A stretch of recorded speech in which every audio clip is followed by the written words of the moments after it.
we're going to do a construction etiquette class because of my new construction background.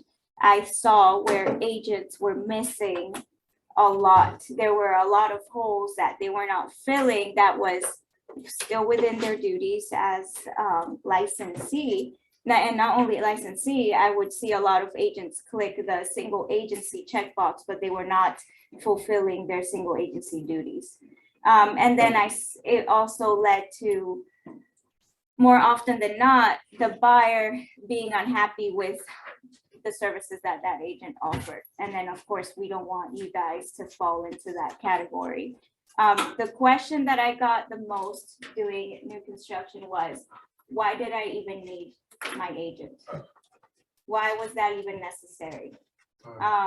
Did I just spend that money? And of course, you know, they're not spending the money because new construction, we pay, you know, they pay the commission on it, but a lot of people felt that it was unnecessary to have a representation, which there were agents that did bring value, and then there are agents that don't. So I would like for you guys to fall into the category of the agents that bring value. Because this is also future business. Last question. Along those lines, one of the questions I get a lot from agents or from buyers are, well, if I don't use you, will they lower the price? Exactly. And I think I know the answer to that, but you're the expert, so can you address that? So the biggest construction companies in the area right now are going to be, you know, Trulin, D.R. Horton, and DSLD right now. And then you have the smaller ones. You have Breland, which just sold out to Lennar, and you know, some, and of course, Holiday Builders and everything. I have talked closely with, you know, just the agents in the office and the different model homes and everything. And I will say that when it comes, I can speak for DSLD because I represented them for a long time. And when it comes to DSLD, they will not touch that. They will not go there. All of the agents in the model are paid the same commission regardless of whether or not there's an agent involved. So DSLD always looked at it as, if there's an agent involved, it's better, because if there's something going wrong, I'm just going to call that agent and have them deal with the buyer over it. Of course, sometimes that wasn't the case. Most of the time, that wasn't the case. Other companies do lower the price if they cut their agent out of the deal. And some companies will stick to whether or not you are procuring costs. So a customer can't walk in and find a home on themselves, because one of the things those model agents are trying to do are say, are you working with a real estate agent? How did you find us? That's the question number one. How did you find us? And if it's, oh, I was just looking around, did your realtor send you the information to here? And if the answer is no, you're not procuring costs, and that will lose you a commission. So some people do fight the procuring costs, and if you're not there at the time of contract, you lose that commission. You'd rather have a buyer brokerage agreement. Right. That would protect you. Yeah, protect you. So also, when you do have a buyer broker agreement, what comes along with that? So that's what we're going to talk about here, is how to bring value, how to be there for your buyer, so that when it comes time, most people that purchase new construction are going to sell within a year or two.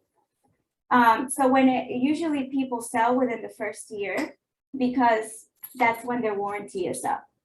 And that's when they'll have to put in money on their own out of pocket. So they usually start hunting for a house around the year mark to go to something else that they like better. And because those homes build so much equity, especially if it's in a multi-phase neighborhood. So, so basically that's what this class is going to talk about. And if you are in that situation, you want those buyers to use you as a listing agent. So it's future business. It's future. If this time you only had the buyer, next time you're going to have the listing and the buyer. So that's two forms of income in one. So new construction etiquette. So who here has done a new construction deal before? Yay, that's good. So, Depends who will. okay. I'm kidding. Sorry. Not really. No, you're not. I try not to call out any builders or paint any builders in a negative light, so.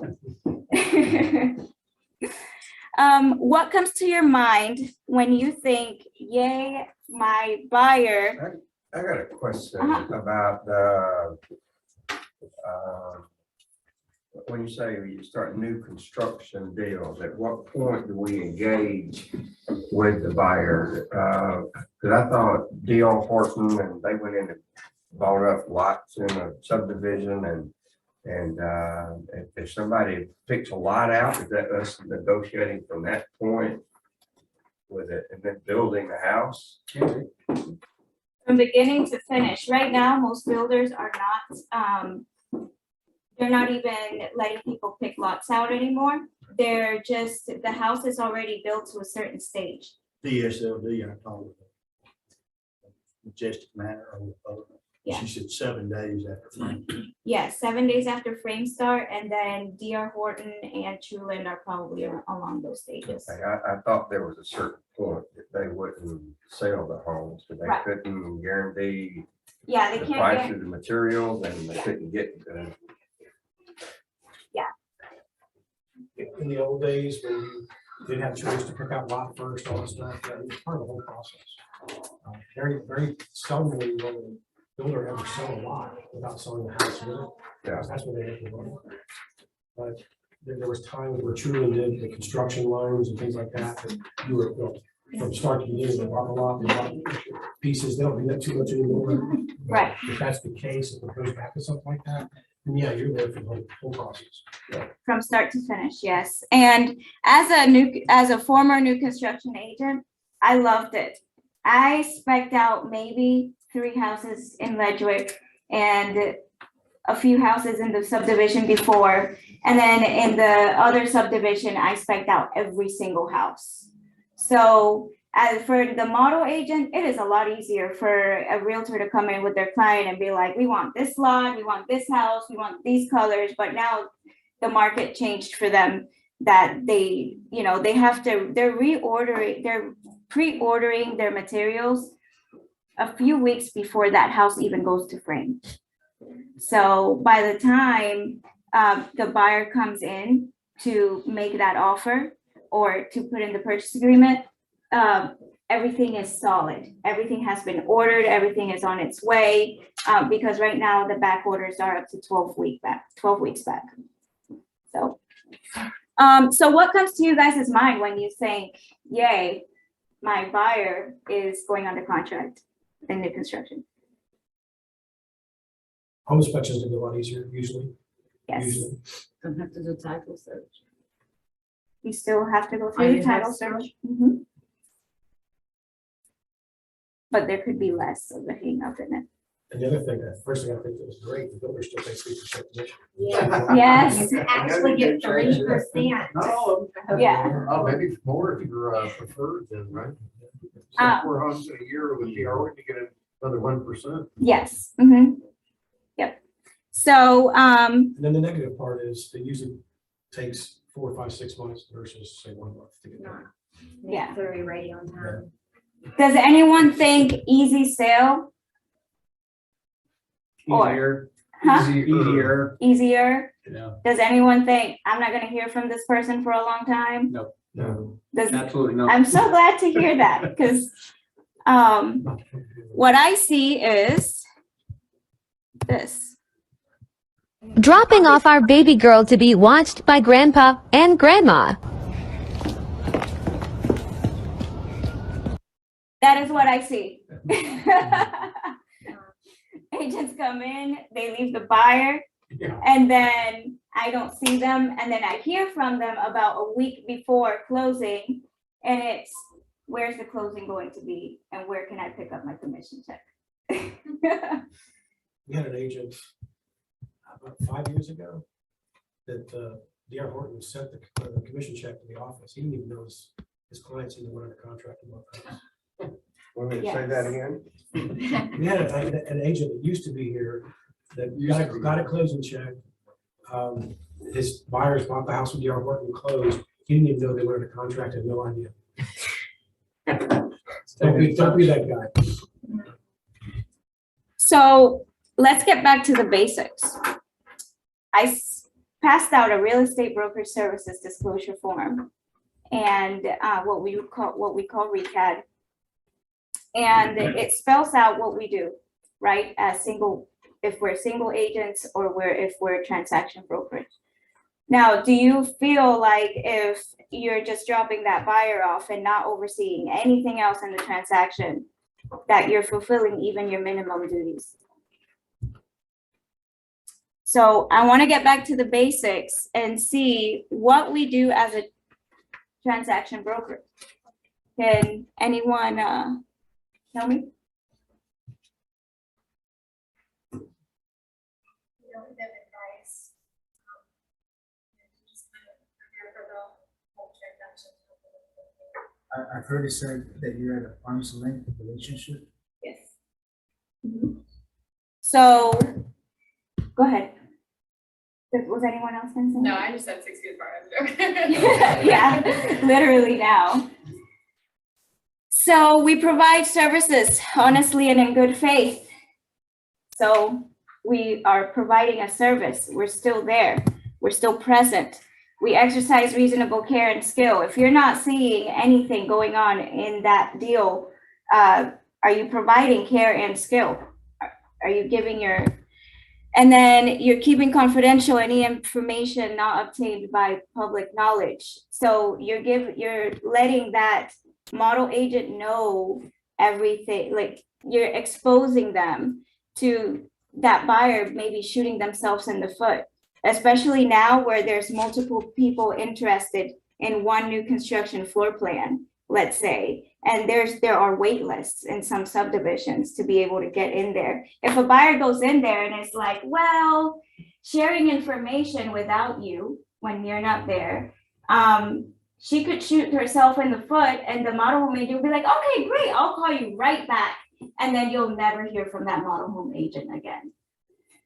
And that does not require you to, overstep your boundaries as a transaction broker, but you can maybe say, let's go in there and listen, and then we can discuss it outside the model home. I think that's the key, is for those buyers need to remember that agent represents the builder, not them, not them. Anything you say can be and will be used against you, because that's their fiduciary duty to their client, which is the builder. Exactly. I'll give an example. And this happens a lot. I had a lady walk into the model home and she was great. And then she started asking me red flag questions. What happens if I want to cancel the contract? Well, I have 3 other people for that lot that have not asked me that. So she just moved down to the bottom. So that's something that you can answer as a transaction broker. Well, what would happen is if there's earnest money involved, you may lose it. And but right now builders just want to get it sold, so they'll probably, and or you'll get sent to the back of the list, So present all written offers promptly. So you're assisting the buyer in writing that offer. Most of the time, most new construction agents will write it and send it to you. I have had agents that don't even look at the offer, because good practice is the listing agent signs off on it, enters information. Always make sure, instead of you receiving a copy at the end, make them put you second in line. They can do that. Say, I want to receive the purchase agreement first before my buyer sees it. So, and then after this, I'll kind of give you guys what I used to do to make realtors happy and customers happy and keep that close-knit relationship that you want to keep with your buyer. Why would you want to be a transaction broker and not a single agent broker? What's the, I'm just pointing out the differences and how, that's up to you if you prefer to work as a single agent or a transaction broker. I know there are pros and cons to both. If you're less experienced about what due diligence and things like that you should be doing as a single agent, then maybe you'd need to take transaction broker until you get more experience. Or, but a lot of people prefer single agency because you lock them in. When you go under agency with somebody, you lose that kind of little legal barrier Yes, protection. Once you're an agent and you actually have a single agency with a client, you are legally and fiduciary responsible to them, and you can be sued. yes, and You tell me the first one to be sued. yeah, the state already gives you a layer of protection that's caveat emptor. And that kind of goes away a little bit once you put in a single agency agreement with a person. So single agent, can someone share what a single agent does? Obeys. Uh-huh, As long as it's legal. yeah, As long as it's legal, it's loyal. Now you start doing CMAs, comps, advice, pricing analysis, things like that, that you shouldn't be doing in a transaction. Due diligence. mhm. So there's care, which goes hand in hand with transaction brokerage, obedience, loyalty, accounting, and confidentiality. So we're not present at all for a new construction deal, we are not providing any of these services. And someone can come back and sue you if something goes wrong. If you are not providing any of this in a new construction, do not click the single agent box. There have been single agents in most of my transactions that I'm like, I haven't seen you or met you ever, and your buyer hasn't heard from you in months. So let's remember who we are.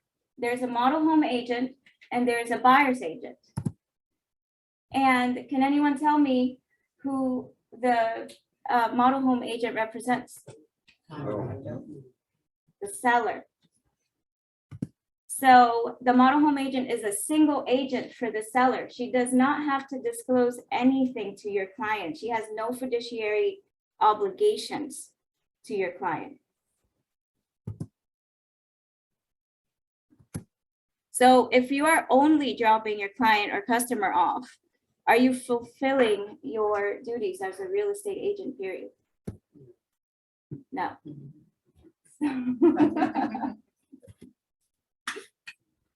So this is what a model home agent does. They don't actually just sit in a model home and wait for customers to come in. So a new construction agent has between 10 to 30 files active per month. They start per subdivision at a minimum of 3 to 4 frame packets in a slow subdivisions per week. That's per week. They work closely with the buyer for up to a year. So if you are not there, they have more of a connection with that model home agent, and they're going to turn to that model home agent for anything they need. And eventually it becomes, I'm selling my house. Do you know anyone in the area? Because they've forgotten about, their agent already. They're picking the colors for the homes that are coming out. So every week they're picking the colors to 3 to 4 houses of, what are the wall colors going to be, cabinets, the countertops, the floors. Some construction companies make it really easy for their agents. Truland has a separate design center. And someone else handles the colors for those agents because they're not employees. And then D.R. Horton, in some of their subdivisions, they only have 3 choices of each thing. And then, of course, DSLD has like too many choices. So the colors have to be turned in weeks before the frame packet is even ordered. And then they're also in charge of changing the color selections if there are shortages.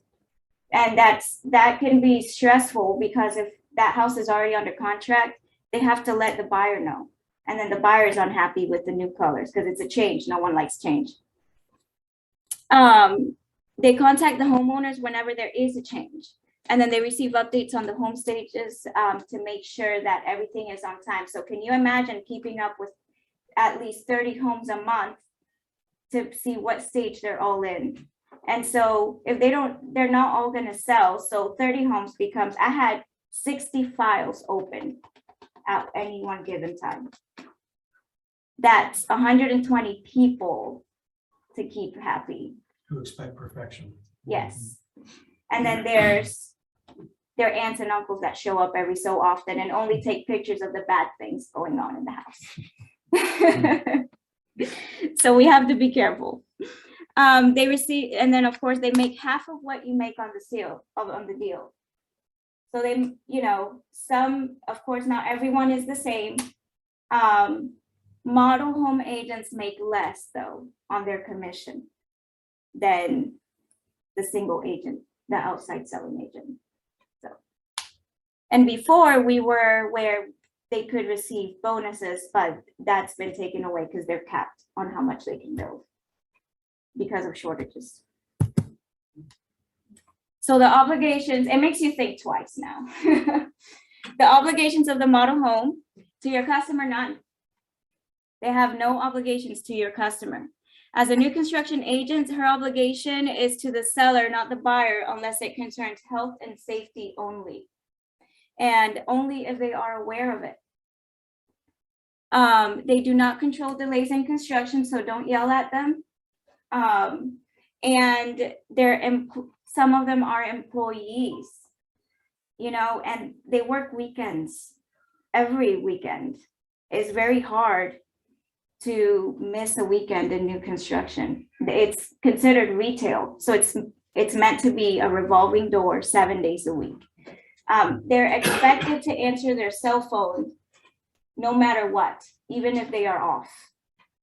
If they're outside of the model in Canada or whatever, they have to have access to that cell phone or they will get calls from corporate. And they are bound to their employer and have to follow their policies. So it's not their fault that they can't write the contract today. It's not their fault that that they can't sell that model anymore. Things change, things happen so fast, and it's a corporate world. And honestly, it's a male, it's a male-driven atmosphere because the production is up here and men in construction have no communication, there's no communication. So things trickle down slowly and sometimes halfway. So when there's a change and we're made aware of it, we've probably already told someone something and it's changed by tomorrow. Price changes happen. So if your buyer is slow to getting that purchase agreement signed, if there's a price increase overnight and they still have not signed it and it's not in the agency, in the other, the closing coordinator or whoever they use, if it's not in their inbox, they will not honor that price. So be sure that your buyer is on top of it and signs that agreement quickly so that it can be in that inbox. Cost my buyers on DR Word $7,000 overnight. Yeah. They will call you and say, there has been a price increase and this agreement was not signed. So we have to change the purchase price now. How much notice does the listing agent have? Do they have notifications of anything? It's just like it could happen 30 minutes from now and they didn't have a clue. Some of them I've been in some places said they're about to have an increase in price tomorrow. So sometimes our sales manager would say, be expecting price increases. Not tell us when.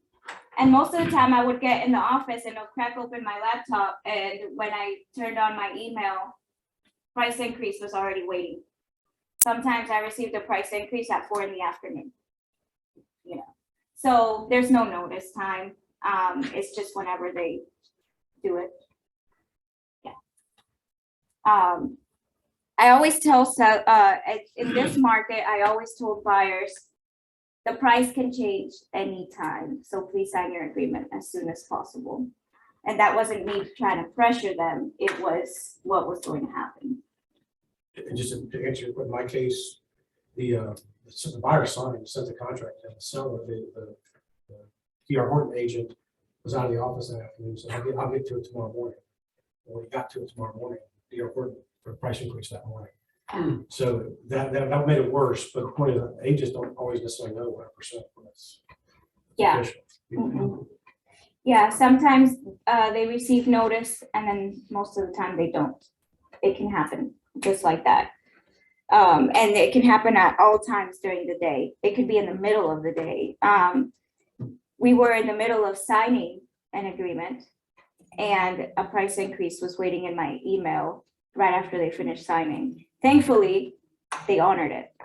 But there have been other agents, as they were signing, they opened that email and they had to start, rip out that page and replace it with the new price. Can I say one more comment on that? Remember, these builders are in it for the money too. Mhm. And the way the market is in the homes right now, sellers get to take advantage of multiple offers and price increases. Why shouldn't the builder? Yeah. And they don't do it quite that way, but they have done some. So you can't get mad at them for doing the same thing that we all do with our own homes, our own clients. But just understand what she's warning you is, don't wait, don't sit on things. Yeah. So to piggyback on that, they have to make a certain margin for their profit share. And some companies are higher than others. A private company is going to need a higher margin to work. And it's all based off right now material costs. Material costs have skyrocketed so much that they were in the black for a long time. And then that's when they said, we're not writing contracts until we get to a certain point and we've already purchased that frame packet. Because a frame packet for a certain house, and I've seen this, cost 2 years ago $14,000. It costs now $60,000. 60. It could cost up to $60,000 for a frame packet. The price of lumber, when it went high like that, there was a big, fluctuation. And if it's a bigger house, it's built to gold fortification standards and all that stuff, it skyrocketed. The same frame packet that cost $12,000 now costs $50,000. They weren't making their margins for a long time. What kind of margin are you looking for? Between 16 to 28%. That's gross margin. And then they don't have to give your buyer construction updates or pictures. You have no idea how many times I would get the buyer's agent to be like, hey, my buyer needs an update.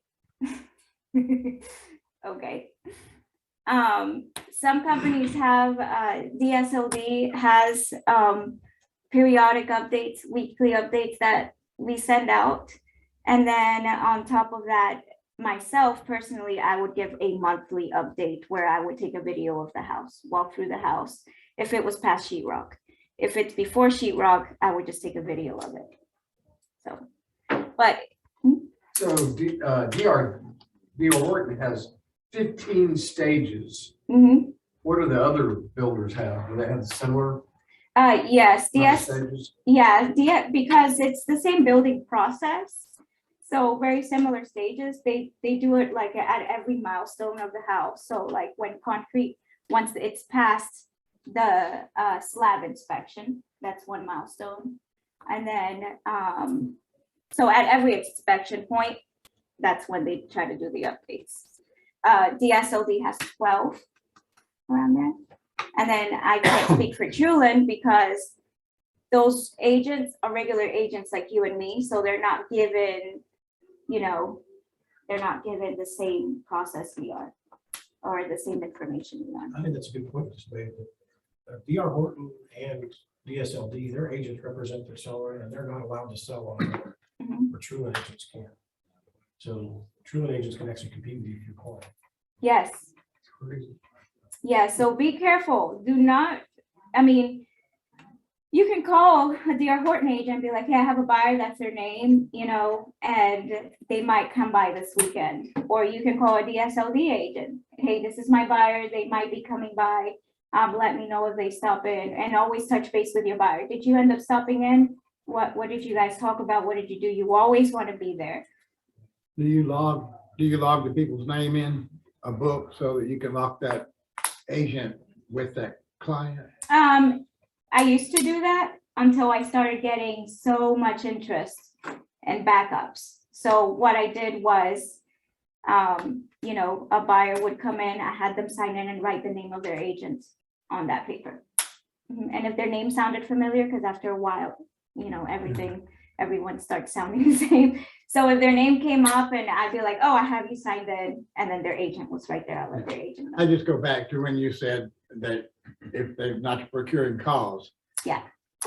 So I know that when I was here before, working with Horton, you could call the agent and they logged it. Yeah. With that agent's name, Yeah. that client's name. Yeah, so we did that too, and then when it started being like a lot, then we basically let them sign in, let them put their agent's name down. And if the agent called me directly, I'll let them know. But a lot of the times the agent followed up with me. Did they come by?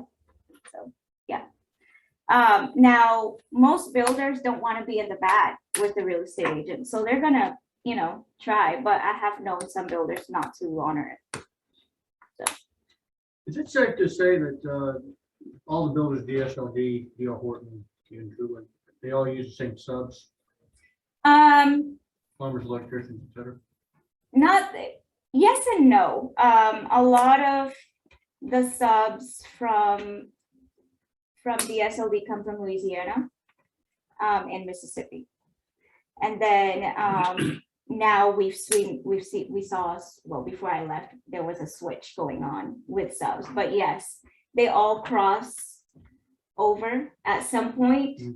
But I have noticed, because before I went on to new construction, I was in general real estate and construction as well with the labor side of it. And what I have noticed is it's not about them using the same subs.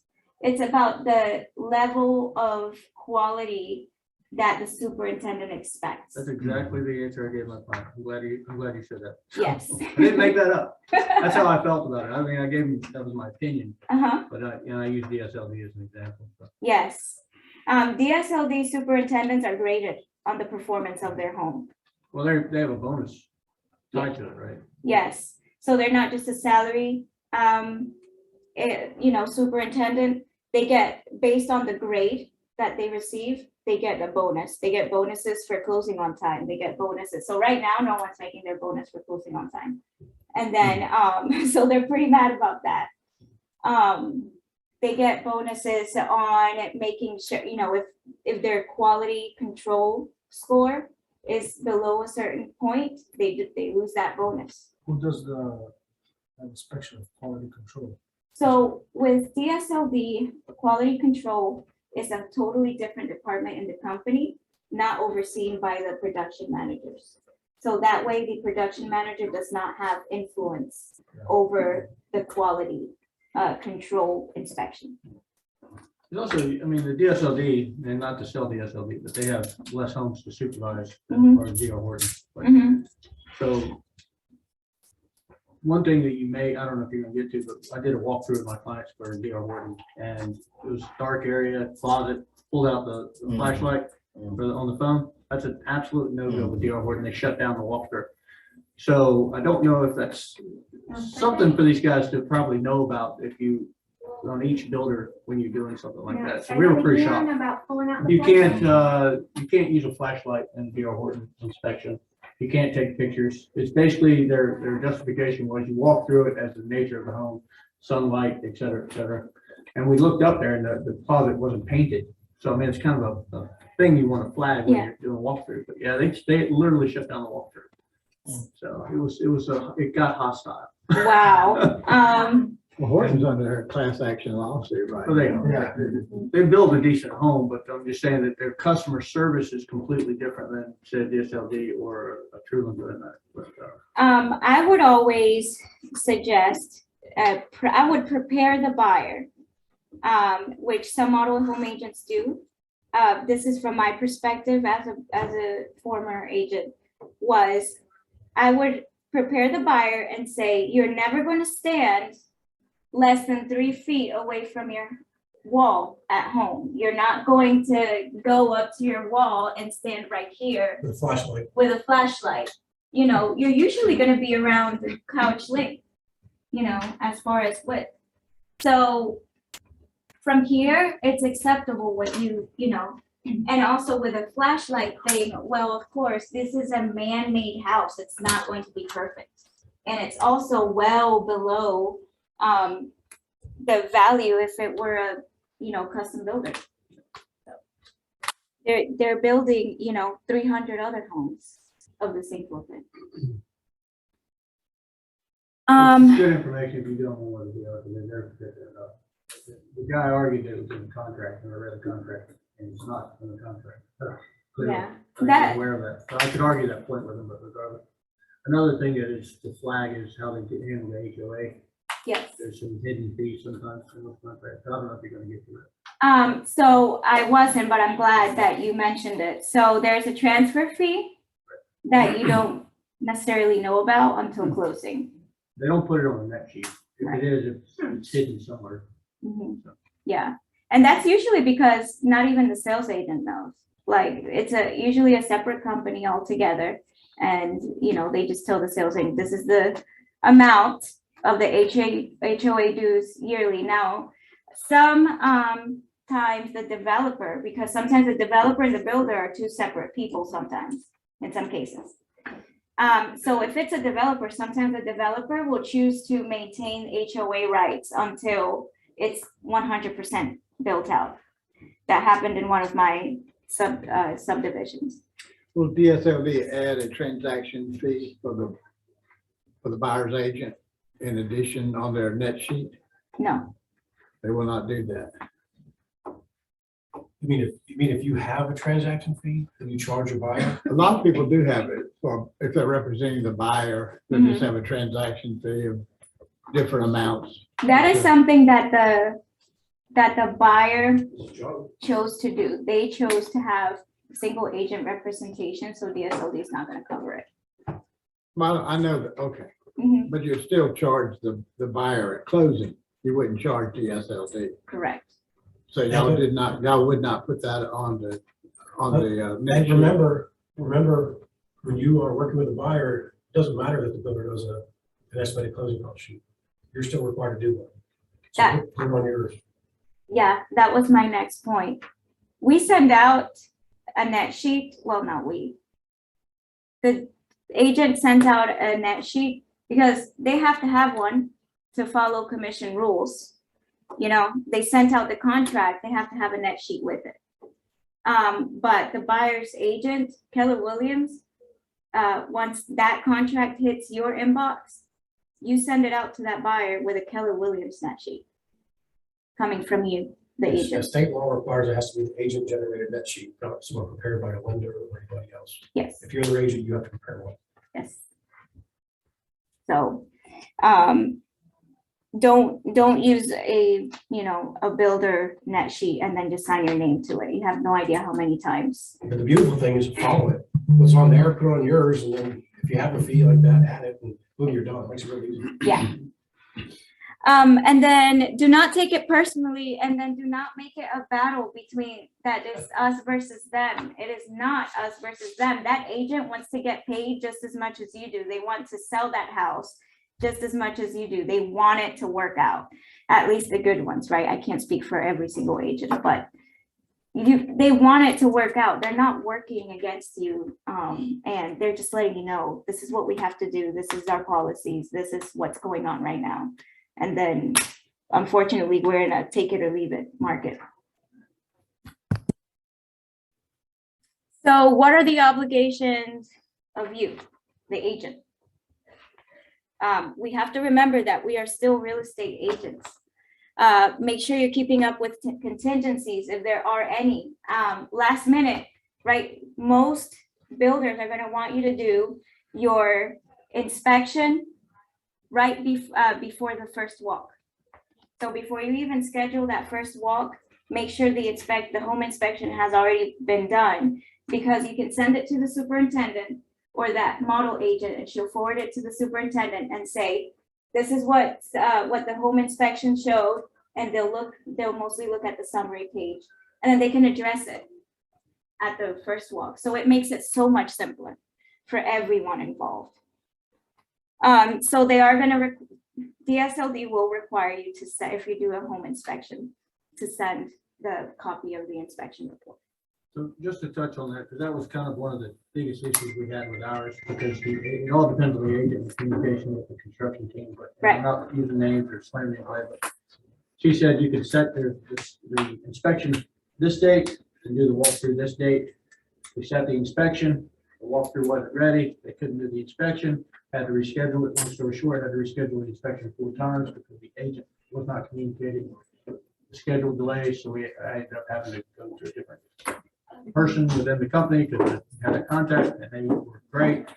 So it does matter on the agent, but that can become a real issue with the communication. So it does matter the agent on that other side. It's not always 100% on top of it. Yeah, it does matter. And it always comes back to make sure you know what's going on with that house. Now, You know. you can have, I know with D.R. Horton anyway, you can have the third-party inspector do the walkthrough do the initial walkthrough. If you had an out-of-state client or something like that. Yes, do not take the liability of going and doing the walkthrough for the client, Right. you know? It's a good point. I mean, I think that's, yeah, I should have said that. But yeah. Yeah, it's a lot of liability if something were to be missed. Yeah. And you were the one that volunteered. Now, if for people that didn't have a real estate agent, period, the SLD is going to take responsibility for whatever goes on in that house anyway. So as a model home agent, I'd be like, don't worry about it. If you can't make it, I'll go to the walkthrough. I'll do the walkthrough with the superintendent. And we did it together that way. So like if you had an out-of-town client, it would be okay to schedule an inspector to do the walkthrough. Yeah. I mean, he's not really doing the inspection, he's just doing. Well, he can do walkthrough. both. Oh, he's doing He's both. doing really the inspection. Yeah. Okay, Yeah, You still want the inspection report for sure, but okay, yeah. He's doing both 17s. I don't know if okay. it works out logistically, but I just know that they said you could have. Home inspectors never take the liability of claiming a walkthrough kind of thing, but he will do his or her normal inspection. Yeah. You know, and I've he kind of becomes. I've never had a person buying a Horton How home do you to do a home inspection. Really? Never, because they say, well, that's $350, $400. And then they've got a year Yeah, to do to the. do anything. They are. Yeah. Would you have to sign off on? Why would you? I mean, really? Most of the time, people got a home inspection. It was because the real estate agent asked them to. You do what you have to do. Because that's whenever I got, notice, hey, my buyer should get, I told my buyer he needs a home inspection. Yeah. And that's usually what happens. So it's before, and if they're out of town, then have them hire an inspector or someone, or a family member they can send, but do not take the liability of showing up there. So make sure you're keeping up with contingencies. Like I said, I had one agent be like, oh, by the way, I called. You're recommending not the agent to go and represent the buyer. Not if they're not there. Not if not there. You can if they're there. If they're You can there, walk with them.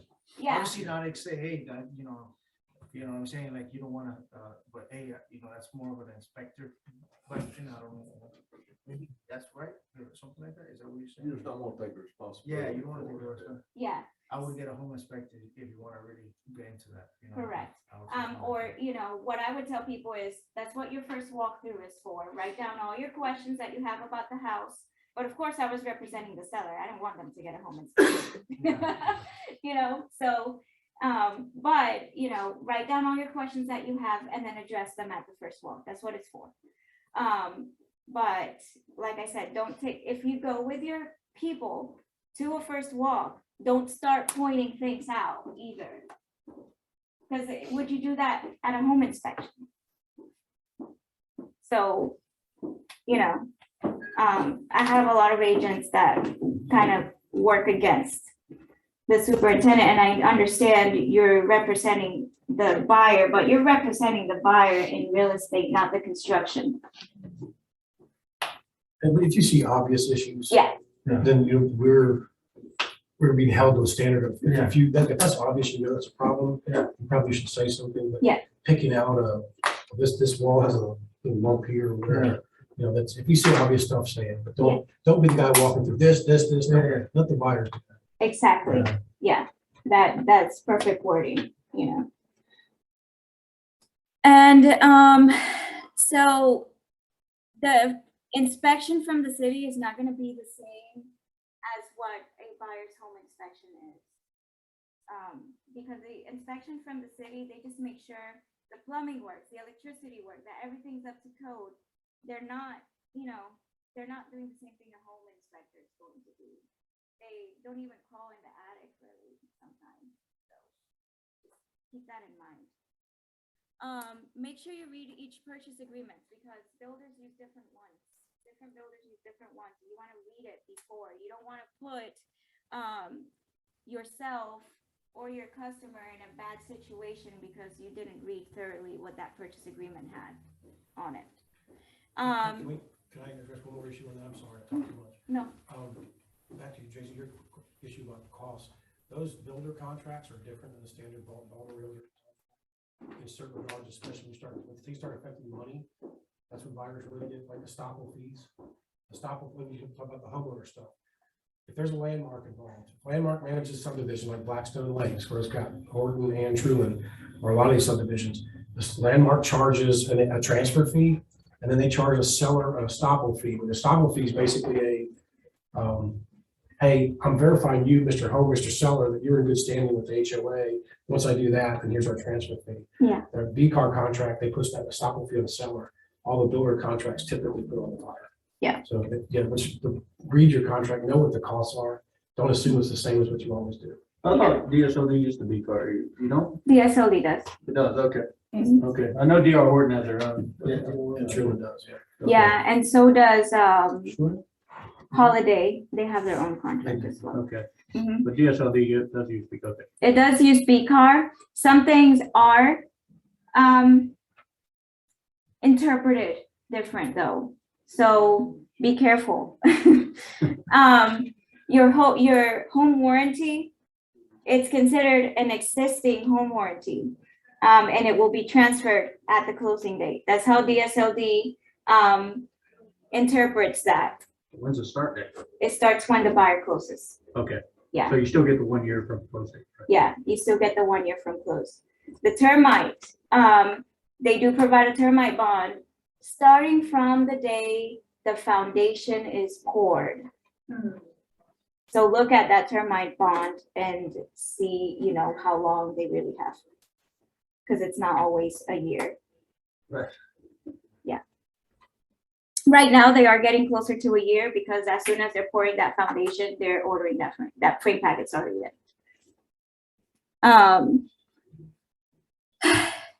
It is still your job to give updates on the property. And don't be an absentee agent, be present. And don't only be present for your paycheck. So if you are never there, buyers will wonder why they need an agent. You will lose money if you are not present. Why? They won't call you again or refer you. Or to refer you or resell. Yeah. If the buyer doesn't see you, they won't think you care. So people like to feel cared for. Don't you? Like if you get super customer service at a restaurant, don't you want to go back to that restaurant? So we're the same. We're providing a service. And this is future listing business. These people say they're going to retire there, but they usually don't. They, they find a condo or, they want to move back to their grandchildren or something. It's a future listing. And this is a perfect opportunity to farm a neighborhood because you go back to that person, you touch base, you send them things. And if you send the rest of the neighbors something, then that neighbor is going to be like, oh yeah, they talk about everything, guys. I've seen it. So they're going to be like, oh yeah, he was my agent. He was great, or do you want to be the agent who's like, oh yeah, I saw him like at the beginning that I wrote my contract and then at closing. I had an agent call me and actually yell at me because he felt he was being, that he was not, that I was not keeping him up to date with what was going on.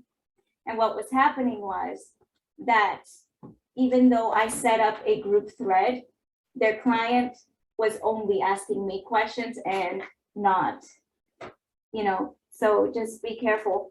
What I would suggest too is make a group text. Make a group text between the buyer and that agent and yourself. And that way everyone is always on the same page. And that agent is going to be easy for them. And they're going to go back to that thread and they'll be like, oh yeah, this is going on with the house. Now now the buyer knows.